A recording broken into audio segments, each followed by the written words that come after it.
കുന്നംകുളം നഗരസഭാ പ്രദേശത്തെ 640 square feet വിസ്തൃതിയുള്ള വീടുകൾക്ക് പൂർണ്ണമായും നികുതി ഒഴിവാക്കുമെന്ന് നഗരസഭാ ചെയർപേഴ്സൺ സീതാ രവീന്ദ്രൻ.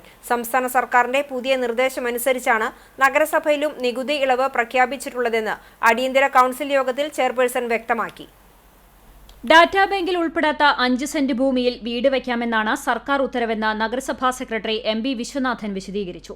ഇത് സംബന്ധിച്ചുള്ള കൌൺസിലർമാരുടെ ആശയക്കുഴപ്പം പരിഹരിക്കാനാണ് സെക്രട്ടറി സർക്കാർ ഉത്തരവ് വിശദീകരിച്ചത്. പുതിയ ബസ് സ്റ്റാൻഡ് പരിസരത്തെ ഫീസ് നിരക്കിലേക്ക് പഴയ ബസ് സ്റ്റാൻഡ് പരിസരത്തെ വാഹന പാർക്കിംഗ് ഫീസ് നിരക്ക് ഉയർത്താൻ കൌൺസിൽ യോഗം തീരുമാനിച്ചു.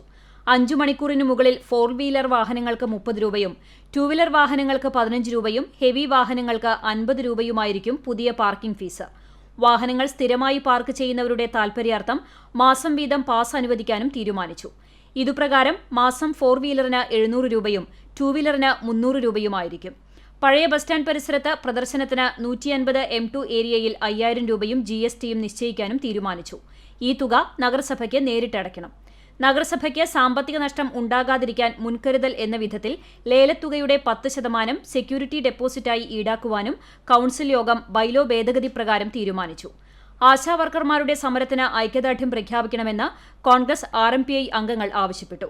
എന്നാൽ ആശാവർക്കർമാർക്ക് ഓണറേറിയം വർദ്ധിപ്പിച്ചത് LDF സർക്കാരാണെന്നും ഇപ്പോൾ നടക്കുന്നത് അനാവശ്യ സമരമാണെന്നും വികസനകാര്യ സ്ഥിരം സമിതി chairman PM Suresh, AS Sujeesh എന്നിവർ പറഞ്ഞു.